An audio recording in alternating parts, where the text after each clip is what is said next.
Hello, my name is Aubrey. I'm so glad you're here. Let's talk about all of the books that I read in March, shall we?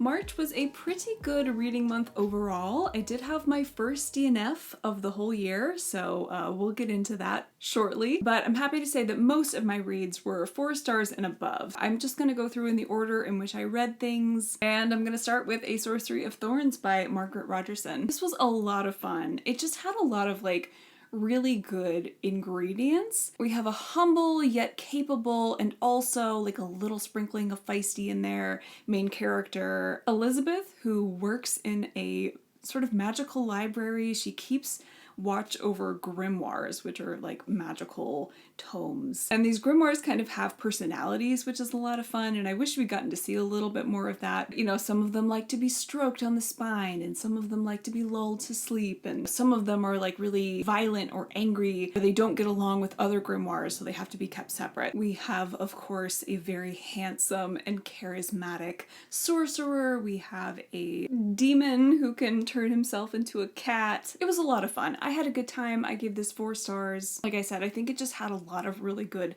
elements, a lot of good ideas that really worked well together. And I also really enjoyed the sequel novella, Mysteries of Thorn Manor. Was this pointless? Yes. Did I have a good time? Also yes. We are following the characters pretty much right after they left off at the end of Sorcery of Thorns, and I really enjoyed getting to spend some more time with them. I liked knowing what happened after. I liked getting a little bit more romance. It was fun. Definitely not necessary, but fun. So if you enjoyed Sorcery of Thorns, Mysteries of Thorn Manor is just a little bit more. Alright, next I read Emily Wilde's Encyclopedia of Fairies by Heather Fawcett. I had a very good time with this. I had a feeling that I would, of course, which is why I picked it up in the first place. And this we're following Emily Wilde, a sort of stuffy Cambridge professor who studies fairies. And she ends up going on this research trip to Ravensvik, this small, tight-knit little community, because there are some specific fairies there that she wants to research. She is having a really hard time with the townsfolk. She keeps putting her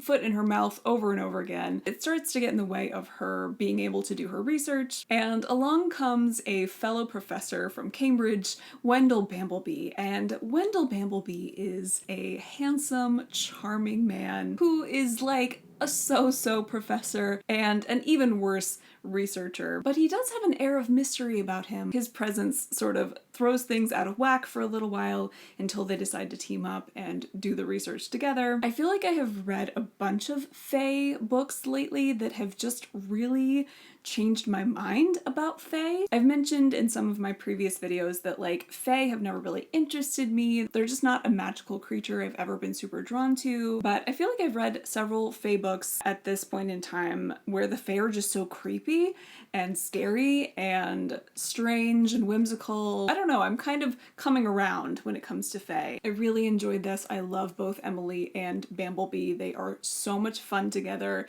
It is grumpy sunshine, but Emily is the grumpy one and of course Wendell is the sunshine, and it just it works really well and I like it. I like the fae, like I said, being kind of creepy and frightening. I really enjoyed Emily's emotional journey in this, watching her make friends with the townsfolk eventually and kind of becoming accepted over time. I love her dog Shadow. And I very quickly picked up the sequel, Emily Wilde's Map of the Otherlands, which I also really enjoyed. I think I would say that I liked the side characters more in book 1, but I liked the story more in book 2. We're following a very interesting mystery in book 2 that I was just kind of fascinated by, and I'm really interested to see where the series goes. I will say though that if you are a binge reader like me, these books do not necessarily benefit from being binge read. One, there are just not that many plot threads that you need to remember from book to book. There aren't that many characters you need to remember book to book. And 2, there are some slightly redundant plot threads and story beats and things like that. If you were interested in the series, I say go ahead and read it. I'm glad I did. They're just the perfect type of books to cozy up with on a cold day, a rainy day, with a blanket and a warm cup of tea. I gave book 1 and 2 4 stars. Alright, next I finally finished the Winnowing Flame trilogy, the last book being The Poison Song by Jen Williams. I don't really know how to talk about this, mostly because it absolutely devastated me. I gave it 5 stars, don't get me wrong, okay? This was a phenomenal finale. It was so good, it hit all the right beats, gave me everything I wanted and lots of things I didn't want. This is my first all 5-star series. I'm pretty sure, like, I've combed through my Goodreads to see if this has ever happened to me, and I don't think it has. I just loved this so much. What can I say? I feel like I've been gushing about this series for several videos. I'm truly obsessed with it. The characters, the world building, just like everything about this really worked for me. I love the humor, I love the mysteries. Finishing this gave me one of the worst book hangovers I have ever had. I mean, I was so sad to be done. I was sad by some other things too. I finished this book. The first thing I did was I started to reread The Ninth Reign, which just was mental illness. But I had to go back. I had to go back to the beginning. I had to go back to before I knew these characters and who they were and before I loved them so much. Because, you know, it all looks different at that point, right? Like everything feels different once you know who these people are and where things are going. Anyway, I had a really hard time leaving this world. I had a very hard time and I've been dying to talk about it. So I have filmed a trilogy review which should be out soon, and hopefully I can convince some more people to read it because I just think it deserves it. I think it deserves more readership, more hype. This was a lot of fun, guys. It was a lot of fun. Just please, like please. All right, and the next up is my first DNF of the year, which was Voyage of the Damned by Frances White. Now, I'm not totally sure if this just isn't my type of book or if it was just the wrong thing to read right after the Poison Song, because I was definitely still mourning that book. This just like wasn't what I wanted at that moment. Okay, so here's the thing. I could tell this was going to be a goofy book. Like the back says, "We can get murdered tomorrow, tonight we party." Like I did have the feeling that I was in for something a little bit over the top and silly. My problem is that it's just like too over the top and silly. So I almost DNF'd this like almost right away. Like within the first chapter I was like, oh no, this is like not what I want to be reading at all. This is not like the type of humor that I want. Like it wasn't working. But I had brought it with me on this trip that I had gone on to visit some family, and so it was the only book I had. Besides which I kind of wanted to push through at least until the mystery elements showed up, because it is a fantasy murder mystery. I was like, well, I should at least wait until somebody dies to see if that can pull me in anymore. There were just a lot of things that were not working for me.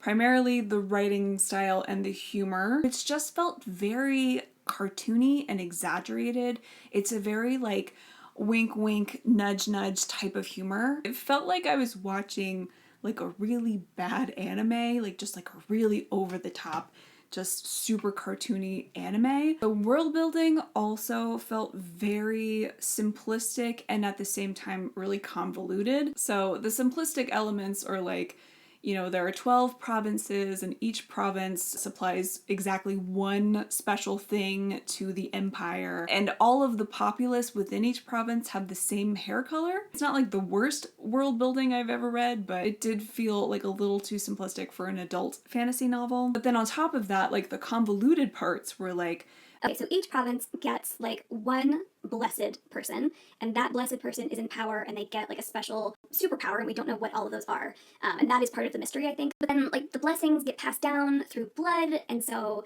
all the blessed have to have biological children so that their blessing can get passed down. And then your blessing just kind of shows up in your offspring at some point, and then you lose your blessing, except that it doesn't work that way for the dragon province specifically. And there's this weird rule that any illegitimate children can't be put into the same position of power that their parent is, even if they receive a blessing, except for this one province that just does that anyway. It just felt like the author was setting up rules and then breaking them almost immediately with exceptions. And again, maybe that is part of the bigger mystery, and maybe those are very like big important clues or details. So like I don't want to totally disregard it or say that it was bad. It was just sort of giving me an ick that I can't quite, justify or explain. It was just not working for me. I don't know if I'll try it again in the future, but I would definitely be open to, especially if any of you out there have read this and loved it and you think I should keep going. I got 100 pages and 2 murders in. It's feeling very strongly like a 3-star or lower type of read, and I just don't think I want to push myself through that. I've certainly had a really hard time feeling motivated to pick this up and read it. So yeah, it's a DNF unless you want to try to convince me otherwise. Then I read Thornhedge by T. Kingfisher. This was a small little fairy tale novella. I had finished my audiobooks for Emily Wilde's, 1 and 2, and I wanted to pick up something else I thought I could finish before the end of the month. So I picked this up. It's real short. I really enjoy T. Kingfisher. I've read Nettle and Bone and The Hollow Places, and I liked both of those quite a lot. And I especially really enjoyed Nettle and Bone. I've been wanting to read something else by her for a while. I thought this was a good chance, and I really enjoyed this one. Now, this is another sort of sneaky fairy book. I didn't know this had fae in it, which it did, and I really ended up enjoying those fae elements. We're following this little like fairy toad who goes by Toadling, and she is sort of guarding this tower, this long forgotten tower. A knight shows up asking about this tower. Not all is as it seems. I just really, really enjoyed this. I love T. Kingfisher's writing. I love her quirky humor and her quirky characters. I enjoyed Toadling very much, and I liked this story. If you're into adult fairy tales, I would definitely give this a try at some point. It's very weird and charming and fun. All right, well, that is it for my March wrap up. Overall, it was a really good month, and I read some really good books. Please let me know what your favorite reads were from March. I would love to know. Leave me those recommendations. If you want to know what books I'll be reading in April, I will leave my April TBR right here. Please like this video if you liked it, and subscribe if you want to see more from me. I hope to see you next time. Bye!